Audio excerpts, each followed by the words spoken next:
عايزاني اتكلم عراقي واطبخ كمان اكل عراقيه؟ انا مستحيل اعرف اتكلم عراقي، مستحيل. هلو حبايب قلبي، شلونكم؟ شخباركم؟ شكوماكو؟ شنو قاعدين تسوون؟ اليوم رح نسوي قدر دولمه تاكلون صابعكم وراه. هنحط التمن، نحط اللحم فوق التمن، بصل مفروم ناعم هوايه، وطماطه مفرومه ناعم هوايه، صلصه طماطه، شبت وبقدونس، وهسه رح احط دبس رمان، زيت زيتون، بهارات، ما بقى غير لب الباذنجان. يا رب اكون بتكلم صح. باوعولي هالمنظر، ريحه دولمه عراقيه صدق تبشي. شجر وباذنجان، طماطه وبتاته، فلفل بارد وبصل. جبت السلق وهي اول مره بحياتي رح اكل السلق المحشي، واكله دولمه تخبل، دهينه وحامضه وتقتل.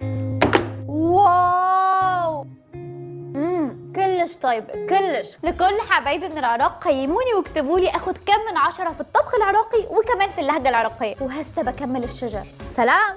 جربي المغرب، عارفة انها صعبة جدا ولكن ما كانش حاجة صعيبة عليا. كي دايرين؟ كل شي لاباس؟ وحشتوني بزاف. ماكلة مغربية، ماكلة مغربية، طاجين لحم بالبرقوق. كيفاش نديرو؟ انا محتاجة الطاجين وانا ما عنديش الطاجين. ولا ندير طاجين دجاج بالزيتون والفريت؟ اش غندير دابا؟ اش غندير دابا؟ اويلي كل شي بالطاجين. خصني نلقى الطاجين. لقينا.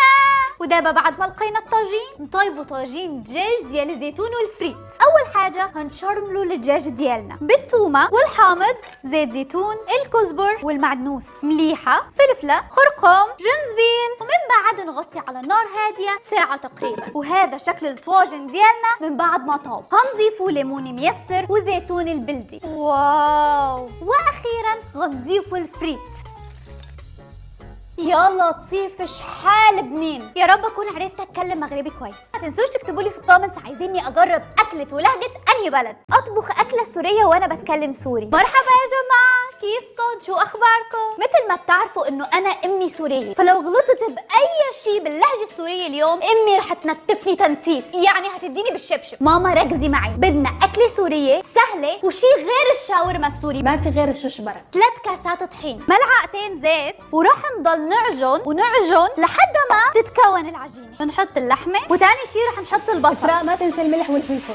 صح. واخر شيء رح نحط البقدونس. يا اهل المرو والعزه والكرم، ورد وبحره ونارنجي. يعني ايه نارنجي؟ وهلا نعمل هيك وهيك بنكون خلصنا. بنسكرها هيك مثل السمبوسه. هلا زينب هيك. ايوه برافو اسراء. رح نحط كاستين لبن. يا الله سخنه. ما بده يكون على البارد يا اسراء. هي منسيني. ومعلقه نشا. واو. بسم الله. يا الله شو طيبه. ودلوقتي اكتبوا لي في الكومنتس عايزيني اجرب اكله ولهجه انهي بلد في الفيديو اللي جاي. اعملي اكله من كل بلد وتكلمي لهجتها، وبدايه بمصر. فكره تحفه. اكله مصريه، اكله مصريه. هو الكشري اللي ما يعرفش هو عباره عن رز وشعريه، مكرونه وتقليه، عدس وصلصه، دقه وشط. اول حاجه هنحمر البصل، وناخد كمان زيت البصل نعمل بيه باقي مكونات الكشري عشان يطلع طعمه مصري اصيل زي اللي بناكله في محلات الكشري بالظبط. وبكده بقى عندنا رز، مكرونه، عدس وحمص. قربي يا انسه، تعالى يا باشا، عندنا احلى كشري مصري في مصر كلها. هنحط المكرونه فوقيها الرز وبعدين العدس والحمص. وسع للصلصه بصل، الدقه، شطه العذاب، نقطه واحده منها كفايه. عارفه ان هما مش بياكلوا الكشري كده. اتحداكوا لو حد داق الكشري بتاعي وعرف يفرقه عن اي محل كشري في الشارع، خطير 10 من 10. اكتبوا لي بقى في الكومنتس عايزيني اجرب اكله ولهجه انهي بلد، واكتر بلد هتجيب لايكس وكومنتس هي اللي احنا هنجربها في الفيديو اللي جاي. اول لما اوصل دبي هشتريها وادوقها واجرب النوع الاصلي بقى العدل. اخيرا جبتها، ومش هي بس، جبت 3 انواع مختلفه، بس اكيد اول واحده هنجربها هي الكنافه اللي انا معرفتش اعملها. هو ده تزيين الشوكولاته بجد، مش الهبل اللي انا عملته. بقالي 100 سنه عايزه اجرب افتحها زي ما بشوفها في الفيديوهات. واو، طلعت شكلها حلو فعلا. حلوه يا جماعه، حلوه قوي. وبجد انا كدابه، والشوكولاته اللي انا عملتها طلعت تستاهل تترمي في الزباله فعلا. اما النوع التاني فبالبراونيز، ودي شكلها مميز قوي بجد. واو، محشيه براونيز من جوه.